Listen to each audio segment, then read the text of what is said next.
So you mentioned cannibalism. Does this tie into the adrenochrome thing? And if so, how does that work?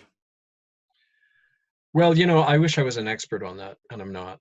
So, but I do know that you see continual reference to that, including it's interesting because Anne Marie, when she first spoke to me, she was a lawyer, but she had doctor friends of hers who were describing how it's a fairly common practice. They know, like as a minister, I came to know morticians and people who work in funeral homes, right? And she was saying that these doctors who have these contacts among morticians describe routinely how wealthy women or men will pay them to come in and have sex with corpses. But part of that process is not just having sex with corpses, but killing these people and accessing exactly what you're talking about, these hormones and other aspects of the human body which they believe bring life. And whether or not it actually does, they believe it does. And that's part of the justification of these monstrous rituals, right? It's And the, also a good way. It keeps people in line. Don't forget, the best way to do this is to traumatize everyone to think your child could be taken, and then everyone stays in line. I've seen this work all over the place, right? so to maximize the benefit of those chemicals, does the person have to be killed in a certain way, like a certain traumatic way, for example? According to Tulse, they were shown how to maximize torture and pain for as long as possible. And it isn't just the pain and the torture, it's the terror, this keeping children in a state of terror. Now look at your average Indian residential schools. Children are brought in en masse after having been ripped away from their parents, raped and beaten on the way there by the police or others. They all line up and get their head shaved, showered with DDT. They're given a number. You can never refer to your own name anymore. You're instantly killed or tortured. You're a number. You're regimented. You're routinely taken out and raped in the middle of the night, especially if you're showing independence or any kind of leadership among the kids, targeted that way. Used in medical experiments, starved routinely. Oh, yeah, often natives have told me that the only reason they survived is because they were on the garbage detail. And while they're taking the garbage and the throwaways from the staff's dinner, they'd be shoving the garbage under their mouth, and that's how they survived. The kids were literally starved to death. Quite often, I've seen there's even letters where officials in it was an Anglican school in Lytton, British Columbia, said, "We've stopped feeding the children now. It's the best way to get rid of them." This is in writing. They even make reference to burying children 2 or 3 to a grave because there's so many bodies, you know. And it's you know, we gave this stuff to the media for year after year, and they never reported it. And that's why we realized we had to bring this stuff out ourselves. But it was part of that process was recognizing that yeah, it's a system of systemic torture designed to maximize that state for as long as possible. And there's more I can go into about that, but that's kind of the general. That was definitely the plan. Yeah, I gave a warning at the beginning of the pre-part one video that you had a way with words that could cause people to feel nauseated. I'm starting to feel that now, but people are going to ask, why didn't you ask him to go more into that? Then, if you said you could go more into it, let's do it. All right. We documented 48 different tortures that went on in Indian schools. That's a list we released to the media in 2010, along with a list of 28 mass grave sites that we had shown exist. Unfortunately, the RCMP then went around and dug up all the grave sites, and the Supreme Court even allowed them to do that. The Supreme Court of Canada ruled that any evidence given by a Native person in a government hearing, including locations of graves, could be destroyed. So a court actually saying you can destroy evidence from a crime scene. I mean, this is what I mean about the level of corruption in the courts in any of these genocidal regimes, right? But some of those tortures, and I remember we brought a police accredited psychic to the original residential school. We called it the Mush Hole. It was the Anglican school in Brantford, Ontario, the Mohawk school. And I remember giving to Yvonne the psychic piece of stone from the building. Didn't tell her where it was from. She dropped it. She said, "What went on there? I can't touch this. Horrible. I saw blood. I saw children with spikes being put through their eyes. I saw the body parts being ripped off, blow torches being applied to their, but like, what's going on here? This is a nightmare."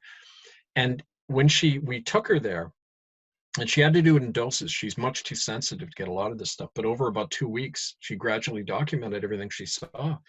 And at the school, it was basically serving as a test site, experimental center, to see how try out different torture and mind control techniques. Going back into the 19th century, she saw Anglican and Catholic bishops, popes, coming to this place. And that was confirmed later by people who worked for the Anglican Church in Toronto, saying there's records there that could bury the church in an honest society, right? And all of these records were locked away in Huron College in London, Ontario. And the woman who talked about it died mysteriously in a house fire, about 6 months after talking to us, right? I mean, like, not so mysteriously, but she had brought out as well things she had seen references to royal family members coming over and taking part in these rituals, Dutch and British, right? But all of those techniques of torture, like, I don't know if you read the accounts of serial killers, there was an infamous one in Canada called Clifford Olson, where he was finally arrested after many years of operating, and he would take children and burn off and rip off body parts, appendages and things to maximize the crime, blind them, pull out their teeth without any painkiller, and all the sexual deviations that went on. Now, those techniques were described to us by a woman who was a survivor of a thing called the Lincoln Park Air Force Base. It was a Royal Canadian Air Force Base where Nazi doctors were used right up to the 1970s, possibly the 80s, to do pain threshold experiments on children to see how is the brain affected by torture and trauma in order to create the perfect soldier. Like how, and they studied this all the time in war, that, like when you're traumatized as a soldier, are you still able to continue to function? That's what they had to test, right?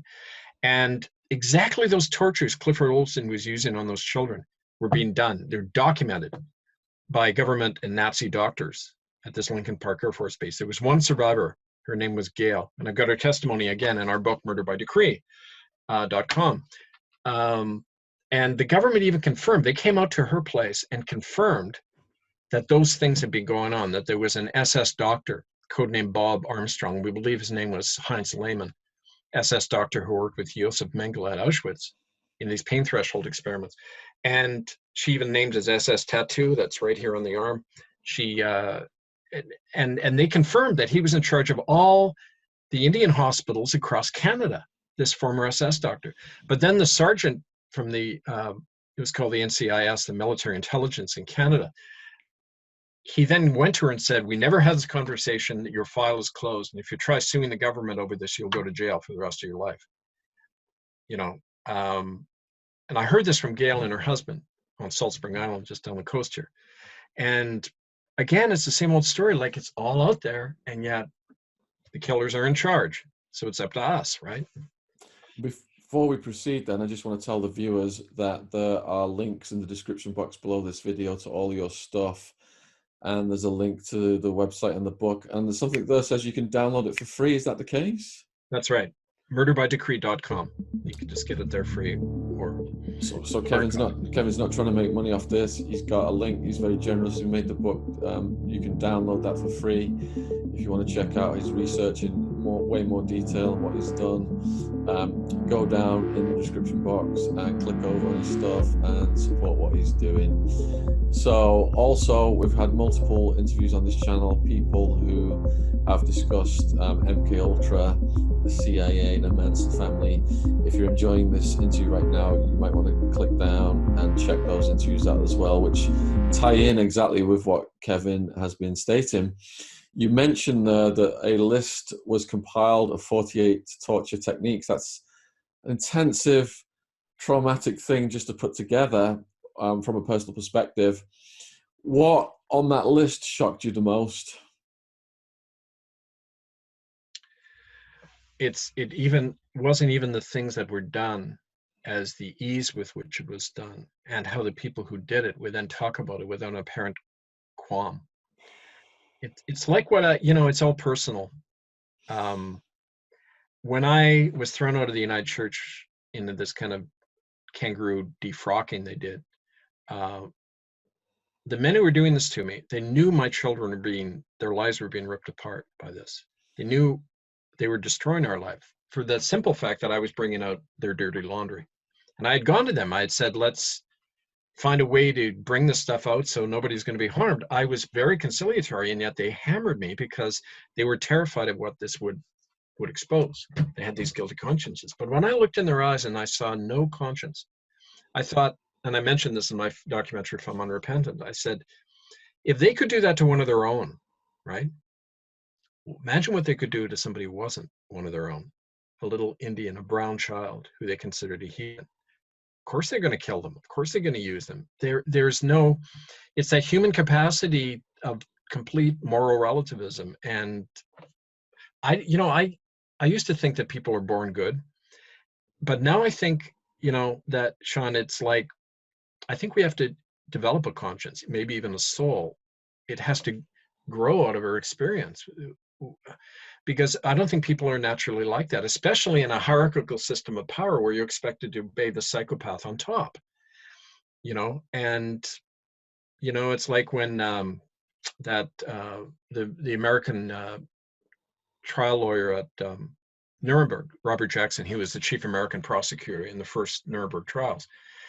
And he spoke to a Jewish congregation in Brooklyn right after the war, after the Nuremberg trials, and he scandalized them. He said, the SS were no different than you and I.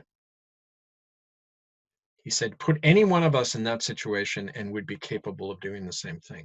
Instead of demonizing anybody, you've got to realize that we are capable of almost anything as human beings. And once you realize that, you realize the importance of moral action and of being in charge of ourselves and saying, it doesn't matter what we will lose. We're not going to cross certain boundaries, right? And if you lose that capacity, you're lost and you can do anything. And that's where evil comes from, especially when evil is institutionalized in these systems of power. It isn't like in the Exorcist movie where one little girl gets possessed by a demon. What do you do when the whole society is possessed? When these institutions of church, state, big money, they're just out of control and psychopathic, that's when we realize we have to step out of this. And so it's a long way of answering your question, but that's what I think we're dealing with, right? Yeah, it's a good answer, and a good example also is Gottlieb, and we interviewed Stephen Kinzer. Gottlieb, people watching, was one of the guys heading the MK Ultra, did these horrific experiments on people, but lived this exemplary life whereby he was tending cattle and doing charitable deeds. So we do indeed have the capacity for good and bad in each of us, and it just takes a certain set of circumstances to see it come out. It's a really powerful insight into human nature. People think this guy's bad, that guy's good, but it's nonsense. It's far more complex. And the evil thing, Sean, I find it's even more tragic. One of the people who is a co-host on my show on Sundays, Here We Stand, her name's Deb Golding. She's a Mormon, ex-Mormon from Utah. When she was a little girl, her dad would farm her out all the time for not just rape, but medical experimentation, conditioning, programming techniques. When she cried about it, he'd lock her in the wall. There was a special thing in the wall where he would put her,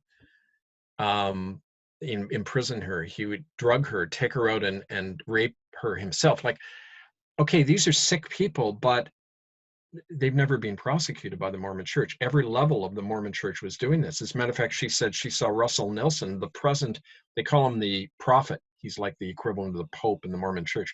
He's sitting down with Bergoglio, Pope Francis, in Rome last year, talking about building a Mormon temple. This is the very guy who tortures and kills children.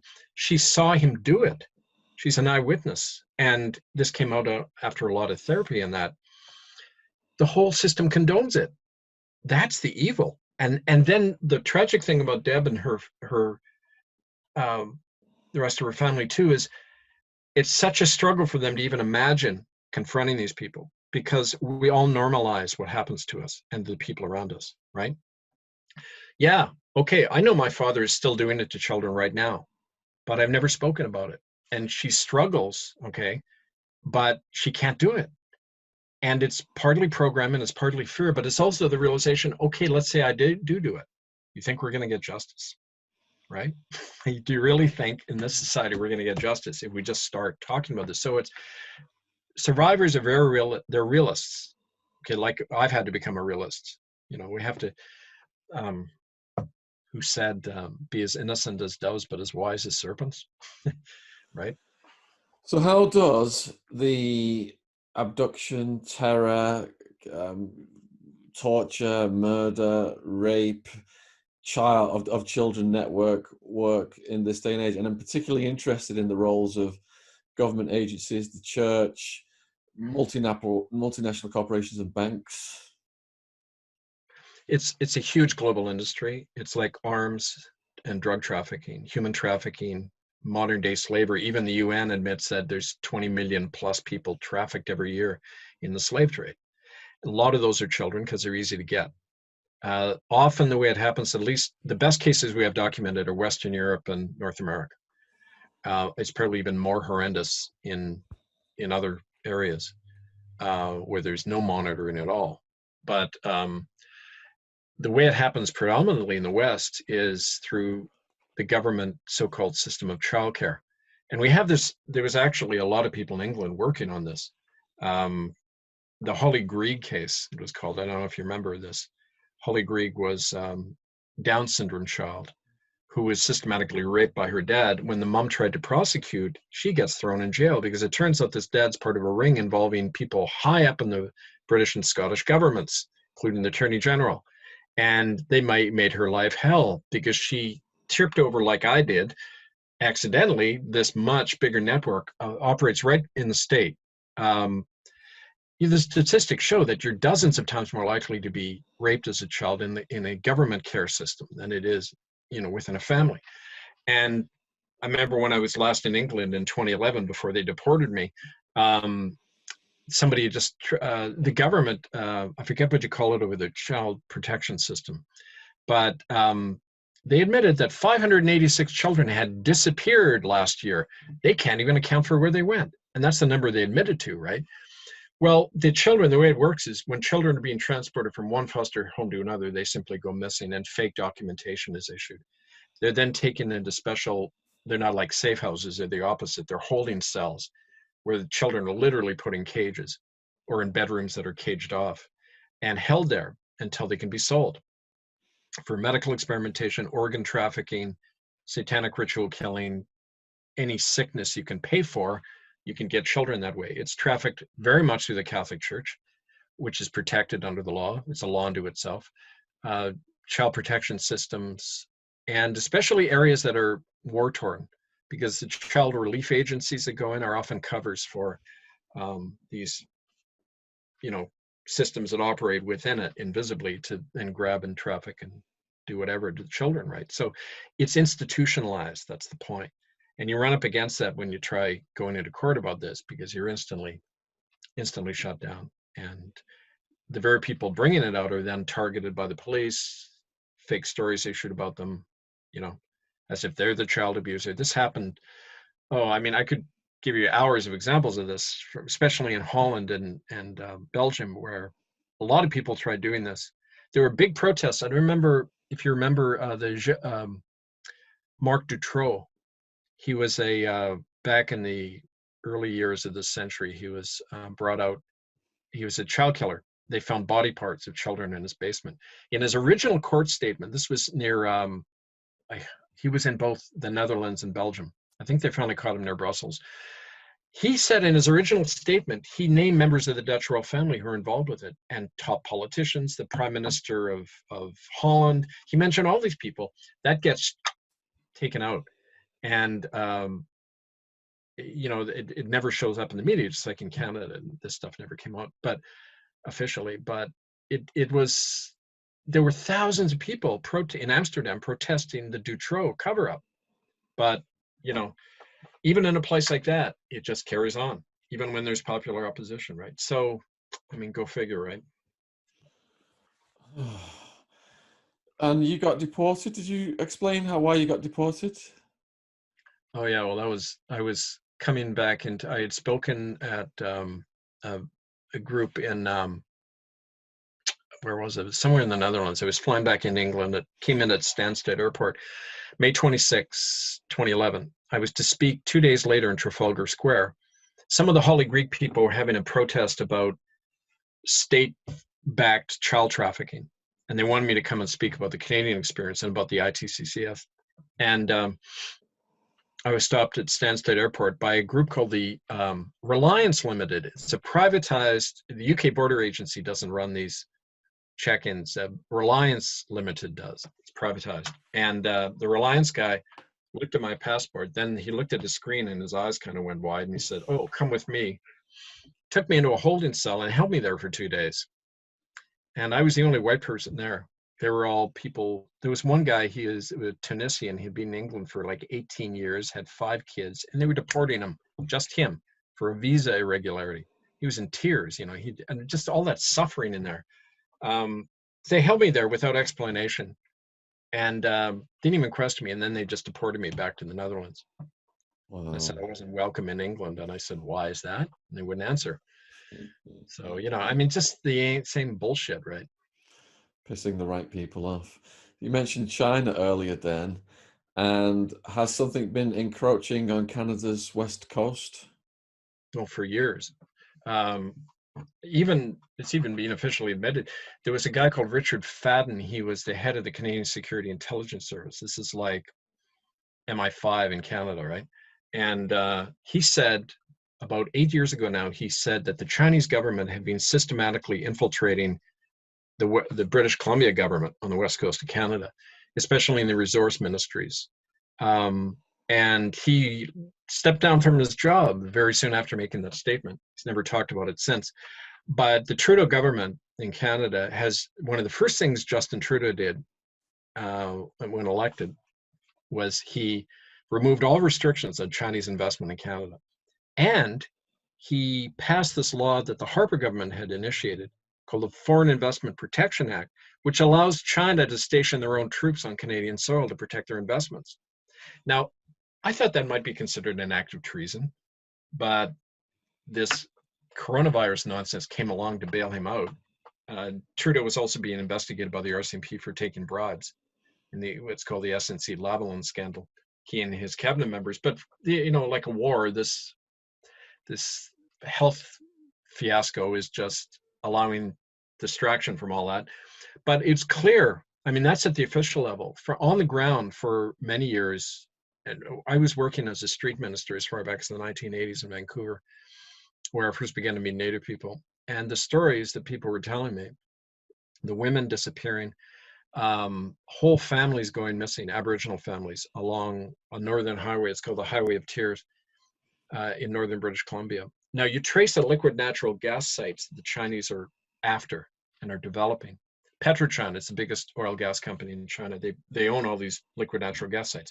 It's an almost direct track of where all these people are going missing, because they're like the British did before them and the Americans. They just terrorized natives off the land using their own chiefs, right, to get the resources, traffic them in the process. It's interesting. One of the Chinese generals responsible for organ trafficking in Chinese prisons was sitting on the very board of directors of one of these liquid natural gas companies. And George Brown, a Aboriginal RCMP officer, told me in our own investigations, he said the first reports showed that these bodies being found were missing organs.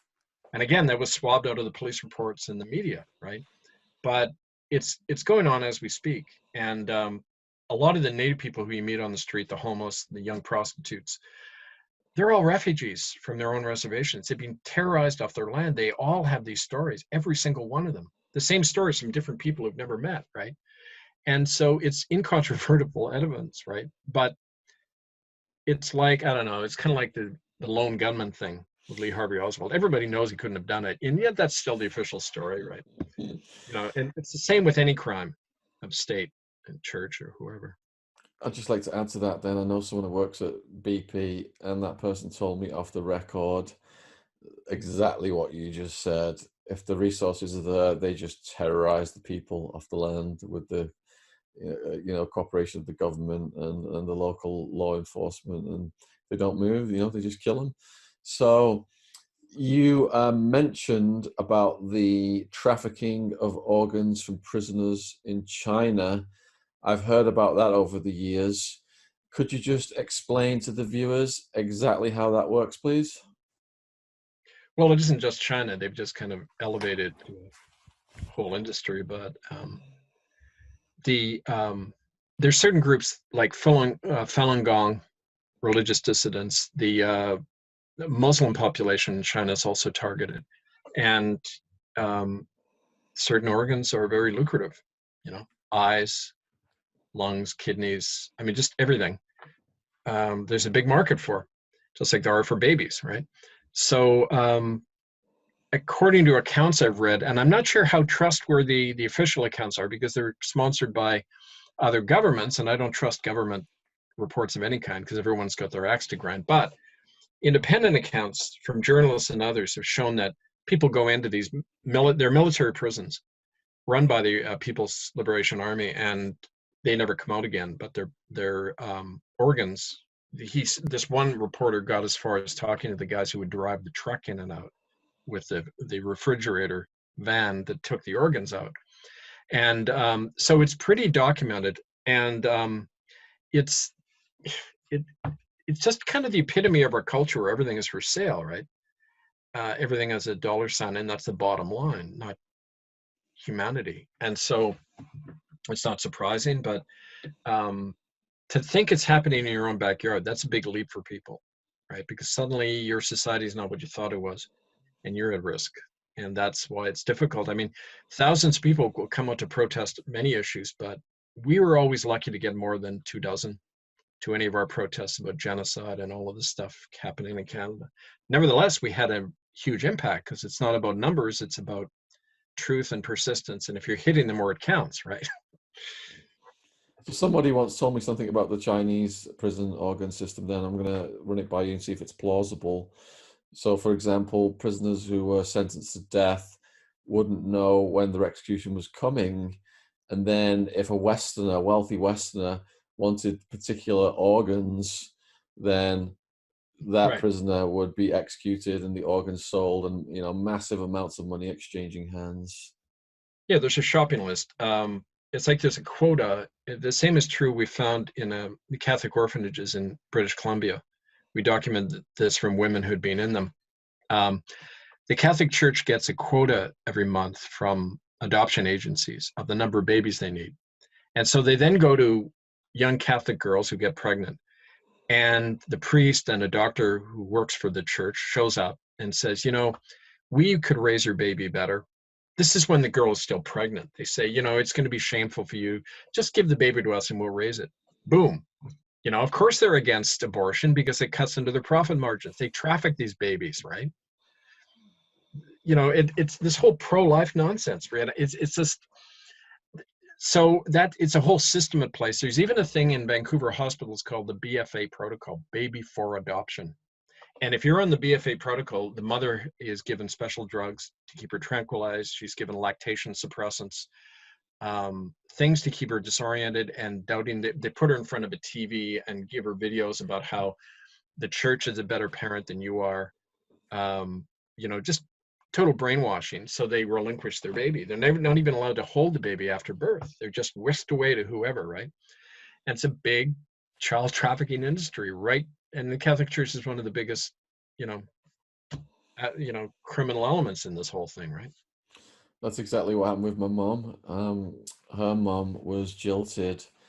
She just before the wedding, and she was pregnant, and the Catholic Church just said, no, in this day and age, a single mother can't have a baby. That's so shameful. Blah blah blah. And yeah, a lot of my mom was really suffered from depression and anxiety over the years because trying to find out who her real mother was, which sadly she did find the dad, but the mother had died by the end of that journey. Okay, so what is the recent evidence then of the Crown Vatican connection? Well, it leads on from one thing I was going to just say in answer to that. The present Pope, Francis, Jorge Bergoglio, he won his spurs in the church by doing that in Argentina. He would traffic children of political prisoners during the dirty wars. He was good friends with the military junta. He was one of their public relations guys. They killed over 30,000 of their citizens in their prisons. in the late 70s and 80s. And that was just part of the Falklands War. That's why it broke out, right? But Bergoglio went from being a priest to the head of the whole Jesuit order in Argentina in 12 years, because he was trafficking children out of the main cathedral in the Plaza de la Mayo in Buenos Aires. And we've had nuns and priests coming forward describing that. And he was doing, the Catholic Church did the same thing in Spain under the Franco dictatorship. I spoke to people in Barcelona who they were adults now, but as children, they had been taken because their parents were in Franco's prisons. And they were killed, but the kids were taken and raised as loyal little fascist Catholics, right? And they too can't find their parents now because the church has destroyed all the records. They made hundreds of millions of dollars out of this, and they've never been held to account. One of the judges in Spain who helped us, his name's Baltasar Garzon. He got thrown out of the judicial bench because he tried going after the church about all the stuff. So it's like, it's ongoing. And when you're talking about the present Vatican Crown connection, it's like I mentioned this already to some degree, but it's like it's a huge business, and it's got a lot of funding. Some of the major banks, the same banks like HSBC, JP Morgan, Chase Manhattan, the traditional pro-Nazi banks that funded Hitler and everything, they do a lot of the money laundering for the drug cartels. HSBC got fined $1.9 billion for trafficking Mexican cartel money. Slap on the wrist for them, right? But these same banks, they underwrite the human trafficking as well. And, they're closely tied in. You follow the money, and it all goes back to Rome. It goes back to these big banks. And the Crown of England is a subsidiary, right? I mean, if you remember in 2010, there was a Pope Benedict, Joseph Ratzinger, came to London. He went up to Holyrood Castle and sat down with Liz. And we believe that they renegotiated the terms under which the Anglican Church would re-enter the Church of Rome. Now, she violated her coronation oath right there and should have been pranged at that point, right? Forced to abdicate. But, that's how it works. And it's, it's not surprising when you look at the history. That's why history is so important in all this, right? So I've written a whole series of books about the war on drugs. Two of them are up there behind me. Yeah. People watching this, they are available worldwide on Amazon, and I do periodically make them free on Amazon as well. If you join my mailing list, which is at my website, link in the description box, you'll receive an email when they are free to download. So the Clinton crime family, the Bush crime family, written a book about Barry Seal, who was flying the cocaine into Arkansas under the George Bush, Oliver North, CIA protection, with Bill Clinton providing state security for the drug drops. That all went wrong when two kids stumbled upon this and ended up dead on the train tracks. Don Henry and Kevin Ives, and Paul Linda Ives is still seeking justice from Bill Clinton, but he barely will acknowledge her.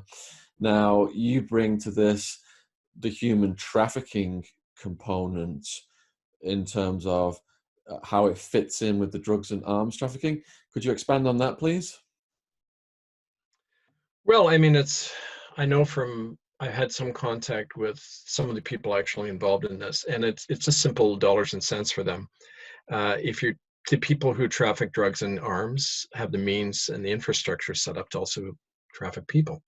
And like I mentioned before, children are the easiest commodity. It's all profiteering. It's slave trade, the oldest industry on earth. But also, these people are all from the same club. I mean, one of the things we found out when I mentioned Anne-Marie von Blienberg, the Belgian lawyer who was entrapped into the Ninth Circle rituals, her husband was a member of the MAFIA, the Drangheta, but he was also very active in the Catholic Church and personal friends with the very bishops involved in these rituals. And just hearing her description, it's just the norm. It's the same. It's like the senator in Rome told me. They're the same people wearing different masks, but it's the same elite doing these things. And that's why, for me, this is a very political question, because it involves systems of power. It doesn't involve just, I know it's good to learn the details, but we can get lost in the details and not step back and look at everything, including everything in ourselves that are allowing this to carry on. And we need to reassess everything and say, like, what is really responsible for this? Where are we going? I mean, ultimately, like I mentioned, it's about creating a new species, not Homo sapiens, but Homo machina. Like, we're part of a machine now. We're components of a corporate machine, and they're trying to absorb our consciousness into that. So we are literally going to be part of this machine. And the way to do that is to destroy your humanity, right? And this whole assault on gender identification, the attack on children, the attempt to remove all age of consent laws, like that group in England, PI, pedophile information exchange by the Queen's constitutional advisor, Judge Fulford, is advocating that rape with, sex with a baby is not a problem. That has the effect of destroying humanity, like the most basic bond. And I learned this working with Indians. If you want to wipe out a people, you go after the mother-child bond. You destroy it. There's no continuity. There's no humanity. It's the source of our life, our family, and our rootedness. You destroy that, and you can make people in anything you want. And I think that's why the genocide now, it's blowing back on all of us now. It's happening to all of us. This COVID shit, the fact that it's happening all over the world shows there's a global plan at work here, right? And so I really think we need to ask the bigger questions and find ways to resist that at every measure. Go back to our humanity, take back our power. That's why we're doing these common law assemblies and courts. It's to reclaim our minds. Really, that's where it starts. And our will, which is being seriously damaged. So you mentioned the role of corporations in this, and when I was researching for Barry Seal and the CIA arms drug trafficking around Contra, corporations were set up like Southern Air Transport, Air America. Which corporations that are presently active do you think are involved in this? And I know some names have come up, like Blackwater and DynCorp, I think was one. Well, I mean, it's a question really of who isn't. Who isn't? Oh dear. You mentioned some of them, but I mean, it's kind of like when last time I went into America, they have these TSA guards. They're the security in the airports. And over half of them don't even work for the US government. They work for General Dynamics Corporation, right? And they're private contractors. So I said, one of them was asking me a question and I said, do you work for General Dynamics or the US government? And he kind of blanched and he, okay. And he handed me a passport and said, just keep going, right? Shut up. And it's so funny, right? When you call them on this, but no, it's a corporate, it's like we're evolving to one world corporation. The present Pope wants one world church, one world corporation. He even said that at the UN in 2017. That's what we want, right? Master Plan, Agenda 2030. Like, it's known. The question isn't that it's not known. It's a question, what are we going to do about it? Or can we do in our own mind? Can we even imagine doing something about it, right? So is there a movement against crown papal authority in self-governing republics under common law?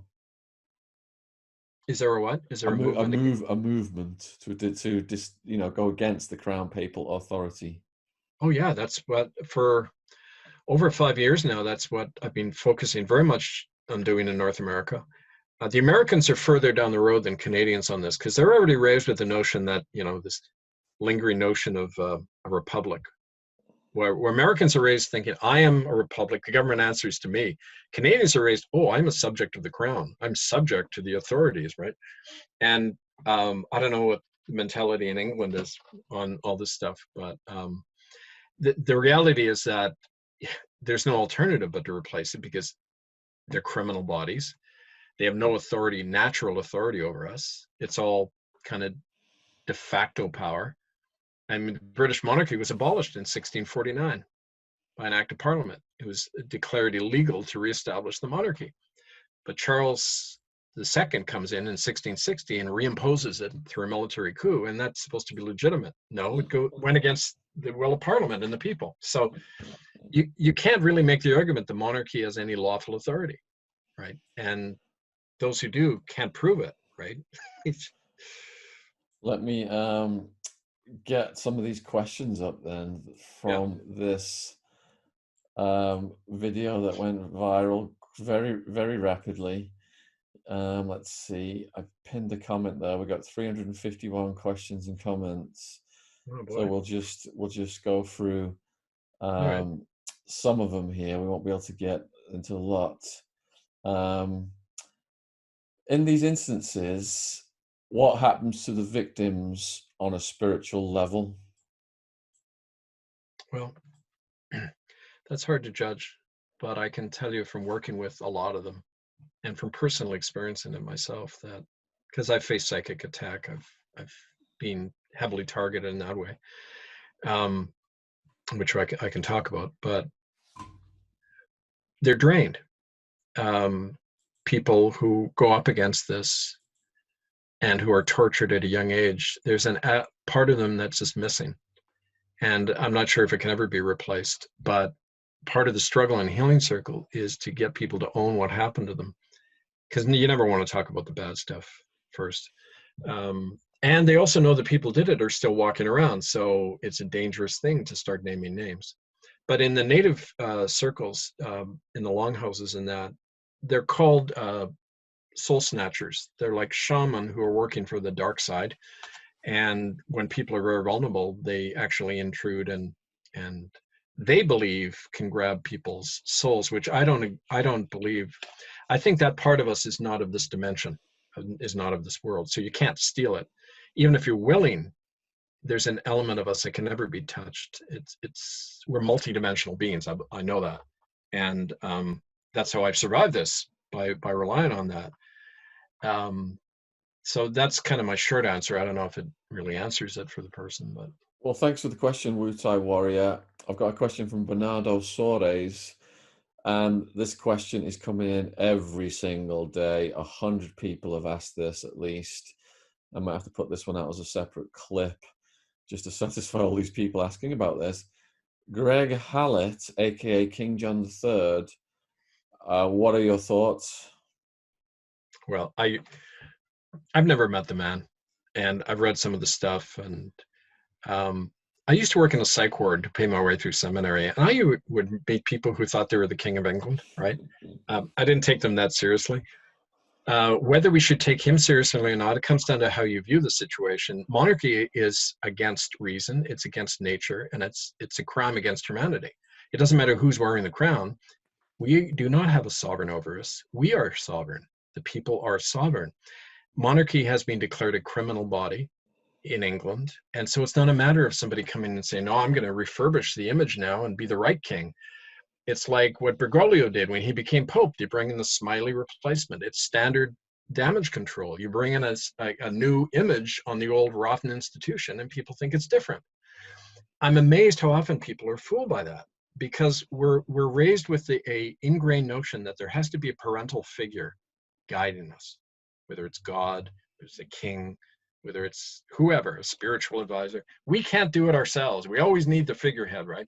So I just think who he is doesn't matter. What he's doing is a fallacy, because we govern ourselves. We are sovereign. If you want to think in terms of God, and my Presbyterian and Puritan ancestors said this, we have only one authority. We have one sovereign, and that's God. Anyone who tries to replace God by saying, I'm the sovereign, that's blasphemy. That's all through the Bible. That was the basis of the British Commonwealth and the Republic in 1649. It goes against our faith to have a monarch. You know, it's a religious principle. It's a spiritual, political, moral principle on every front. So I would say, people, come on, look past the image to what's real and necessary, which is our own God-given inborn sovereignty. We don't need somebody to be it for us, right? Truthless TV has asked for Kevin's opinion on the various Freemasonic orders and their connections to pedophilia. Severe direct connection.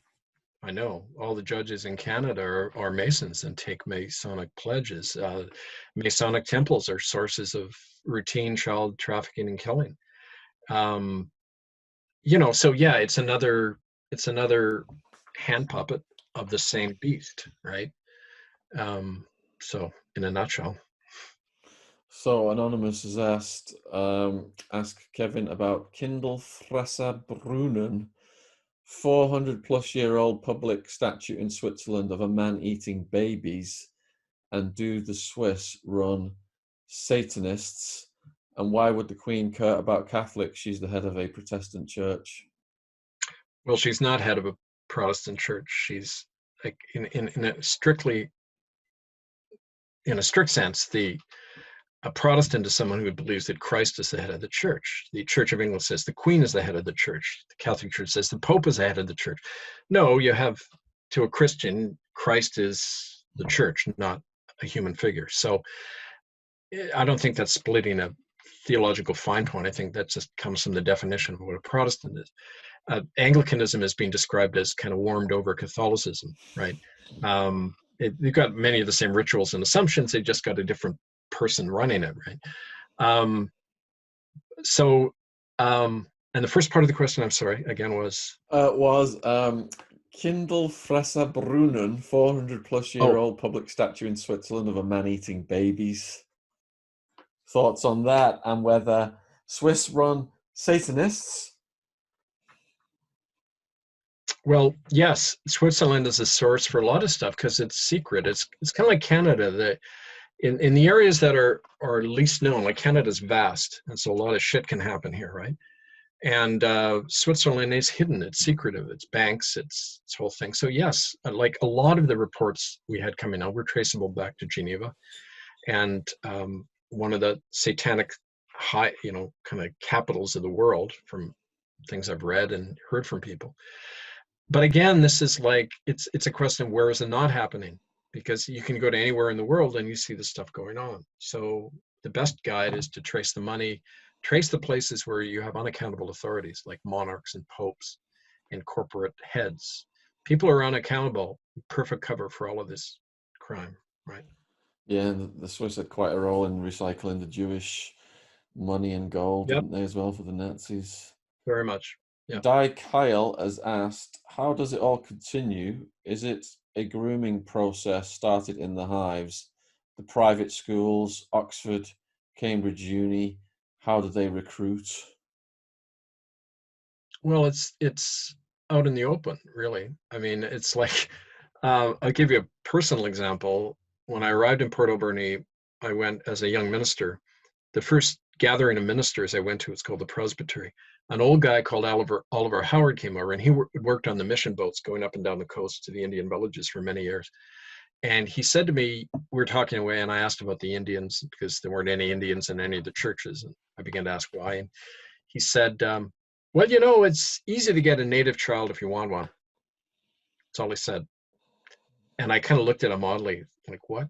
Well, what are you talking about? And he then kind of checked me out and then said, oh, it's all right. It was a probe to see if I was interested.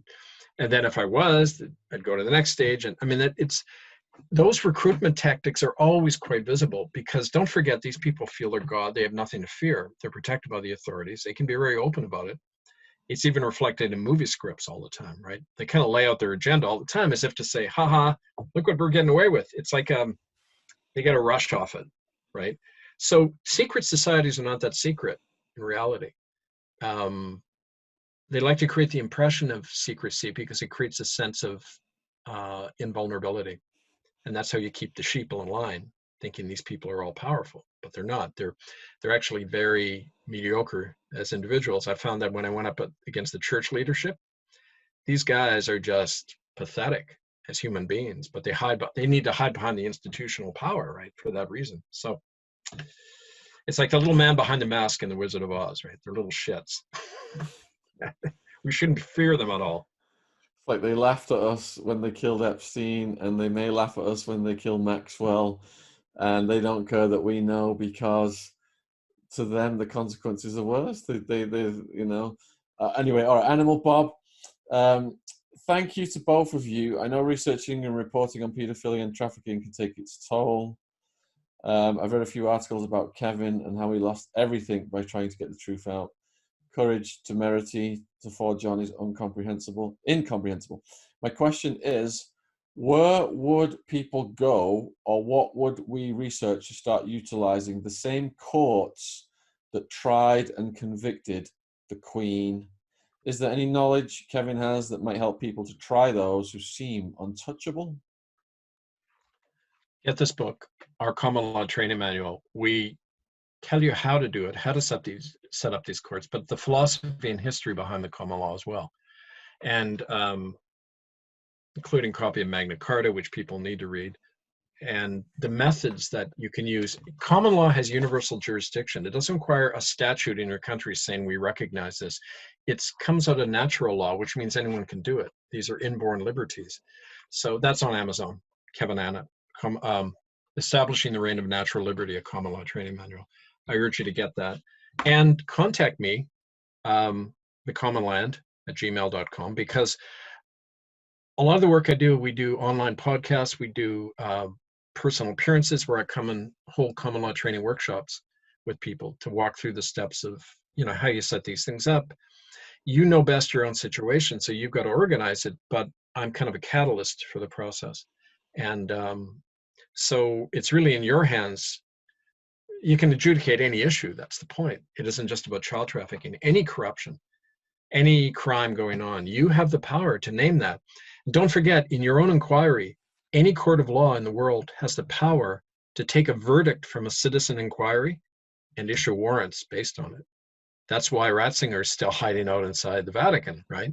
He knows he can be arrested if he comes out because of our verdict against him that forced him to resign in 2013. So we have great power, but we have to act on it, right? And the theory is one thing, but putting it into practice, it's a hard job, but it's one that pays off, right? And Kevin's links are in the description box with the contact information down there if you want to just click down and follow up. So Daniel Dos Santos has asked, are there any other instances of wrongdoings by the royal family that you have investigated? And how far does this stuff go back? How far do you want to go back? It's the nature of the system. The crimes of members of the royal family involve a pretty wide range, from things that we've heard and documented. It's not just about the child trafficking in that. Here's an example. Under the law in Canada, any member of the royal family, when they come here, it's called extraterritorial jurisdiction, which means no law can touch them. They can do whatever they want. They can even kill someone and they can't be touched. And imagine with that kind of power what you would do, right? There's no corruption, there's nothing that you wouldn't do, right? So again, it isn't about the details, it's about two things. What system is allowing them to do that, and what in us is allowing them to do that, right? I think that's a difference between commenting on a problem and taking responsibility for it. Means, it's up to us. That's what I keep telling people, right? Rob MK Mega True Talk wants to know what you think about Jimmy Savile's connections to the royal family. Well, so here's another guy. Why did the media give it such play?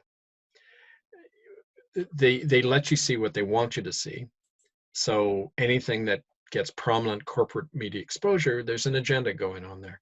And he was another guy who's taking the fall for all of his royal friends, right? In a nutshell.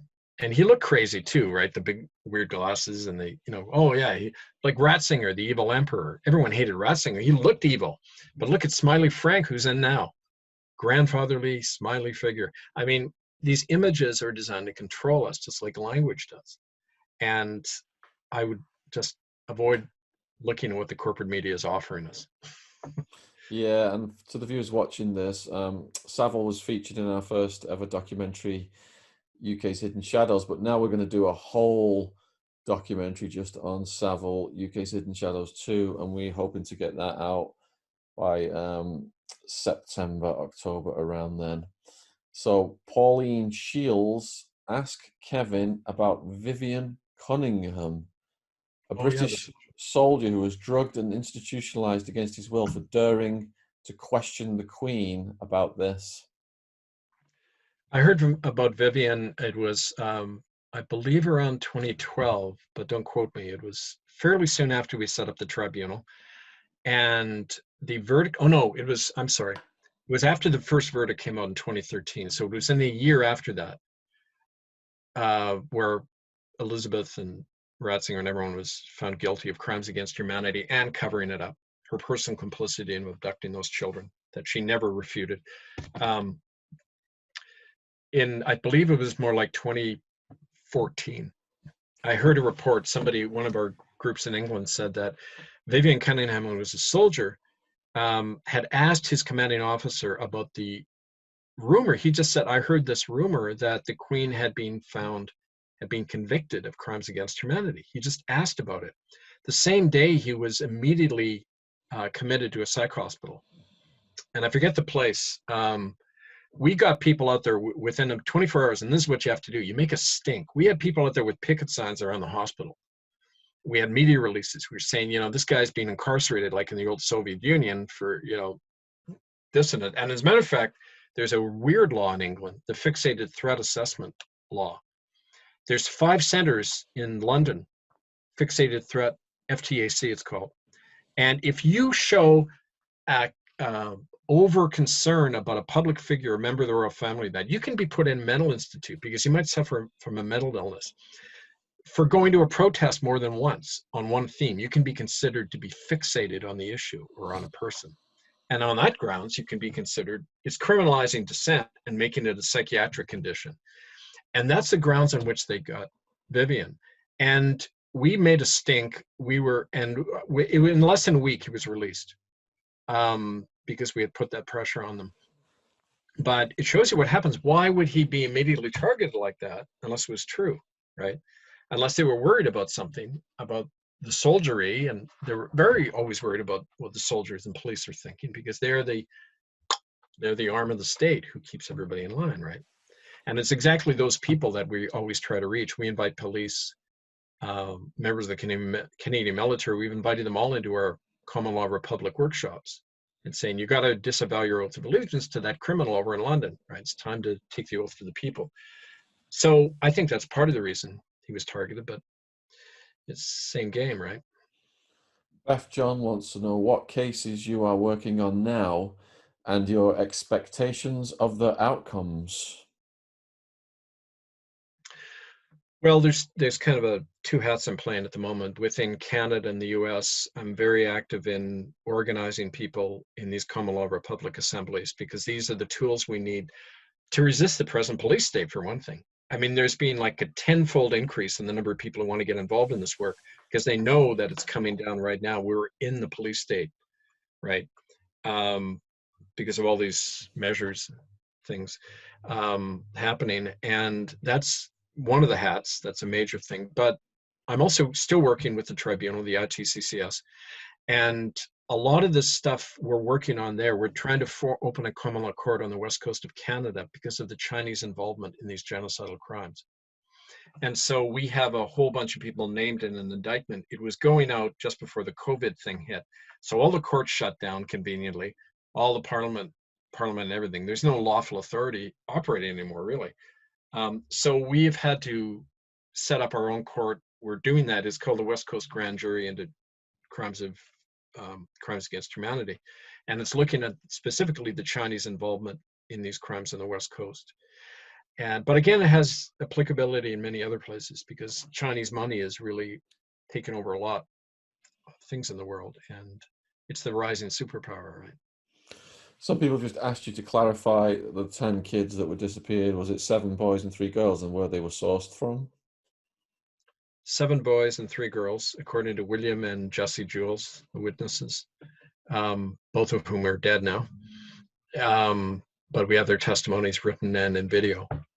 We also have confirmation the Queen was there in Canada, October 1964. The kids were local. They were Métis and Indian children from around Kamloops. These are interior Salish Indians. We have the names of some of the children, including from a cousin who gave his testimony. He said, yeah, never saw him again, even though he was local.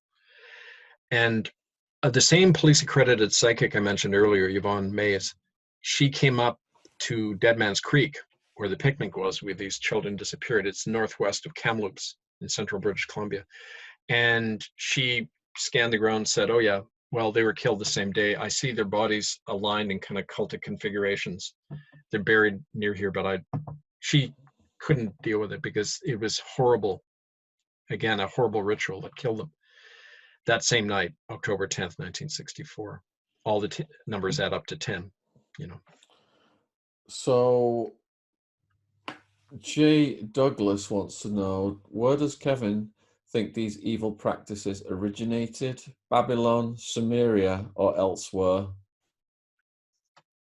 I think they've been inherent in the human race from the beginning. And I think that, well, this takes us into, quote, spiritual realms. It has to do with the nature of reality. But my feeling is that the nature of the human world is that it's satanic in nature, that it's a rebellion against natural law and against God and against innocence.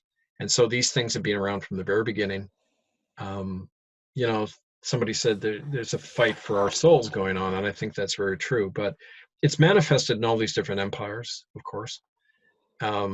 We're used to it. We don't see it. We swim in the water of our own culture, so we don't see it as readily. But it's, if anything, it's more severe and intensified now because of the technology, right? But no, this is endemic to the human race, I believe. Lola Pritchard has asked if you could give any more specifications about the magisterial privilege of royalty Rome to partake in paedophile child murder cannibalism. Well, that's the term that the magisterium refers to the College of Cardinals in Rome. And they're the body that runs officially, that runs the whole Catholic Church. The popes are just figureheads. And the magisterium is that body, but they have a thing going back to at least, again, the 18th century, probably earlier, but there was reference in Vatican documents to the magisterial privilege. And that's the referring to, like, in Catholic doctrine, the Pope has life and death power over everyone on the planet, believe it or not. Because he's what the Roman emperors called Deus et Dominus, which means God and Master. They're the God of heaven and earth. They're the master of everyone on earth because they're God's representative on earth. That's the twisted thinking, right? Magisterial privilege, though, refers to anyone in that ruling body. So the Catholic Church leadership has a right to kill anyone on the planet, and that's what the Jesuit oath says, that, you know, we're working for these guys. We can subvert and use any method necessary to attack all enemies of well, the quote Pope, but they don't mean the person any more than the crown means Elizabeth. It's referring to the corporate spirit and organization, right? So that's kind of in a nutshell, but we've seen it played out all the time. These guys kill with impunity and they know they'll get away with it because governments are accessories to the crime. And many of the governments historically came out of the church. They were created through church sanction, and you know, it's tag team, right? Cam Ellis has asked, what do you think of the reports of the Queen being found guilty in a case of 50,000 missing children in 2014? There's a link to the True Revolution. Is that bogus? No, they're referring to our court case. You see, oh, that's your case. That's your case. These stories get 50,000 recycled. missing children. Yeah. Yeah, well, that's the figure we gave, 50 to 60,000 of children in Canada. Again, in murderbydecree.com, we took that as far back as, 1998. We first brought that figure out at the first tribunal we held, that all the records pointed to a 50% death rate. 50% is a conservative number. It's much higher than that.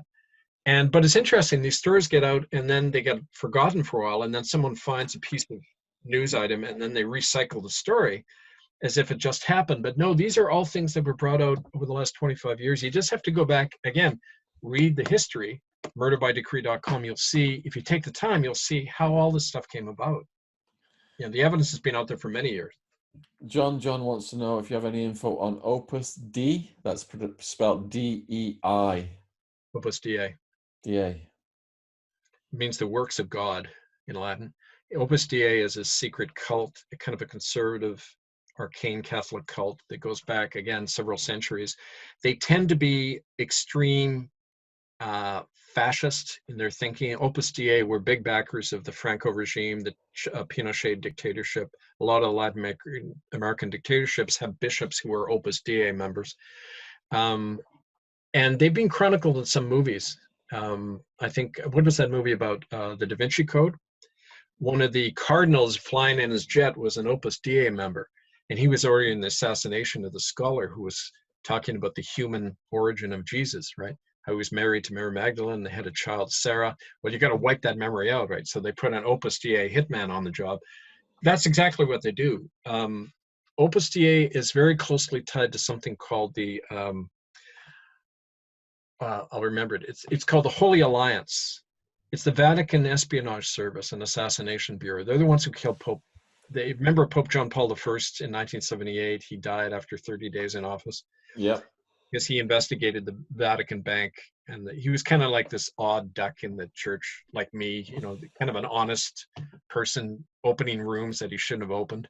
And he died of poisoning. There's a good book written about it, In God's Name, by David Yallop. But Yallop shows that all the top cardinals were Opus Dei members and Freemasons. And so the group that killed him, they're called the Holy Alliance. They're the Jesuit-run assassination and spy service that works for the Vatican. Every judge in Italy, every judge and magistrate and police official who was investigating the death of John Paul I, they died in mysterious car bombings. They were assassinated. They blamed it on the Red Brigades and different political factions, but it was the Holy Alliance killing off the people trying to look into how. Oh, there was a thing called the P2 Lodge, a Masonic lodge within the Vatican. Look that up, P2. They're kind of a secret society within Italy. Well, not so secret again, but top military and business people who are prepared to take over the government in case of, things don't go the way they like. But that, again, heavily Opus Dei and all of those guys. It's the same mess, right? So if you want to stay alive, don't investigate the Vatican Bank. Mix. Well, I've been doing it. I'm still here. Mix Automatic Contradiction has asked if you've got any thoughts on Peter Nygard. This is this character that's come in the news more recently. He's got an island down there where Epstein had his island doing similar stuff, and he's the guy. You think he's behind one of the big corporations as well. Are you familiar with Peter Nygard? I'm not, so I don't want to show my ignorance. Let's not go there. Michelle Stolls has asked Kevin, is it true that Lizzie is no longer allowed in Canada since the inquest he was involved in? She hasn't come since then. And I think that's very telling because she knows she's being criminally convicted and doesn't want to go back to the scene of the crime. In a nutshell, yeah, that's very true. Just like, why is Ratzinger still in the Vatican 7 years later, right? Hiding out. Danielle has asked, what does Kevin have to say about children being found dead with holes poked into them and no blood left in their bodies? Is that ritualistic bloodletting? Is it true that the blood is used to make certain bread during certain festivals? Well, that's all of those things are possible in satanic rituals because I've dealt with the victims, and though even more gruesome things happen. The idea of using blood and use it for communion wafers, that's a very old idea. It goes back to the Middle Ages. It's called blood libel, and it was part of the thing when the church was inciting people to kill Jews, which they would do periodically. They would say the Jews are taking the blood of Christian babies and making communion wafers out of it and eating it. So it's an old accusation, and it kind of resonates in our collective memory, these whole stories. So it might be that, it might be something very real. I don't know, but it just kind of sounds familiar when they talk about that. Brandon wants to know if you have thoughts on Queen Elizabeth's longevity. And I've always been curious as to how these royals live so long. And he's also asked the relationship between the royal family, the Catholic Church, a dive into the cult practices that are documented and known. Well, again, I don't want to be repetitive. I've gone into a lot of that. And why she's living long? Maybe she just lives long. I mean, my dad's 92, and as far as I know, he doesn't drink blood. So I mean, I sure as hell hope not. It's the cannabis oil that they prevent the rest of us from accessing by putting in the drug laws. Chris Smith has asked, where the Queen was found guilty, who conducted this? Was it legal? It's hard for me to find information on it. Well, of course, it was swabbed out of all the media. Some of the court documents are found murderbydecree.com, and if you look on one of the titles, it says ITCCS Archives, and that has some of the original court documents. I say to people, the proof is in what happened, right? You don't get 4 top cardinals and popes resigning who are all named in our indictment. I mean, that's not some massive coincidence. They all resigned within 6 months. And we know it's because of the evidence that came out. So I'm not, like, after that there was, I can't describe to you the amount of effort put in by the church and state in bearing knowledge of this stuff. They've got billions of dollars at their disposal. Of course, they're going to be able to erase it from the public record and memory. That's not the point. My memory is intact. The documents are intact. The witnesses, many of them dead, killed. But the point is, there's enough still around to show that this stuff happened. And the proof's in the pudding. Look at the situation. They wouldn't have done this big Bergoglio spin doctoring unless they were seriously concerned about all of this stuff coming out. So, I mean, I guess that's what I can point to right now. There's a lot more detail I can go into sometime, but, I'll gladly, if people want to write to me, I can give them more information about that. The fall guys step down and the institution continues to flourish.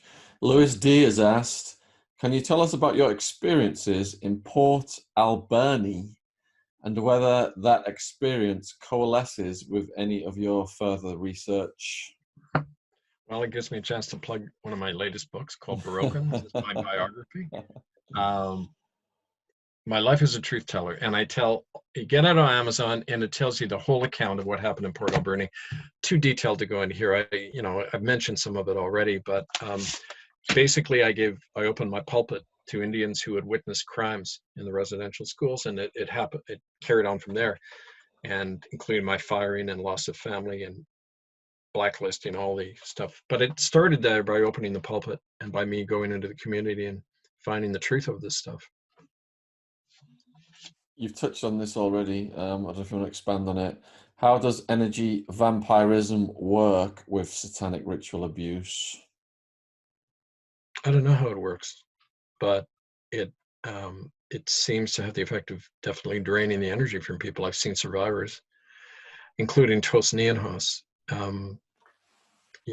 but I don't even think it's a question of how, but why is it going on, right?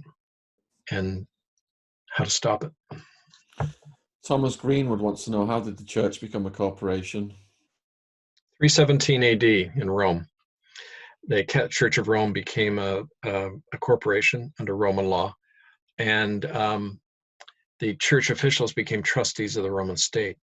So in that way, it became an appendage of the empire, and in fact, the empire evolved into it. When it collapsed, the church took over and even took over the titles and the whole. It was weird. Roman Catholicism was like a symbiosis between the Roman state and the Christian church, and then went like that, became something new, right? And the world's most violent corporation in history, really. Question from the same person: what are the manifestations of death cults in the church? I think the whole church is a death cult. It says if you eat the blood of the innocent, you'll live forever. And those who are not of our group are not human, and you can wipe them out. That's a death cult. Right, the questions are starting to repeat themselves here a little bit. Here we go. Hillary Clinton. Actually, you talked about Hillary Clinton last time. That's repeating yourself as well. And we're almost at 2 hours. You've been very generous with your time, Kevin. I won't keep it going. If people watching this want to put more questions down in the comments below this video, and also if you want to, Kevin has generously said that people can write to him and ask him further questions as well. And go down there in the description box and support his work. Is there anything you would like to say in conclusion to the people watching this, Kevin? Well, yeah. I did want to mention that the work we're doing in Canada is pretty key because it's opening stuff that relates to many things in the world, because Canada has been the testing ground for many of these things. Like I said, it's big. It has the image of a nice place. And it's like the local child rapist always has the most sterling reputation in the community. Canada's like that. It's a cover. It's a huge cover for many of these crimes.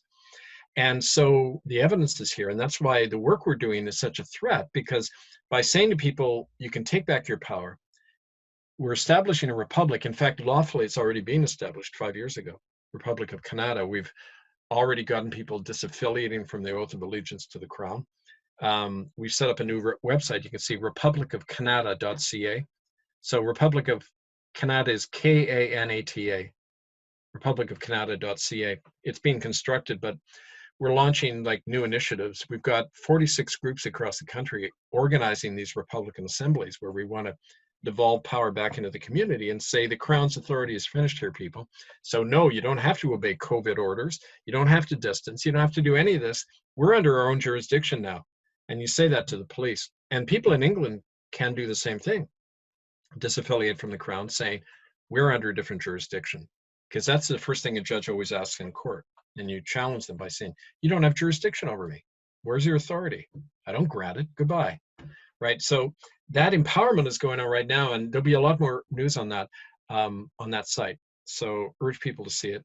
And also our radio show, if you go to bbsradio.com/Here We Stand, Sundays, unfortunately, it's 11 p.m. Greenwich time, but you can listen to all the archive show. We go into a lot of detail there with our people. So I'd urge you to, follow those links as well.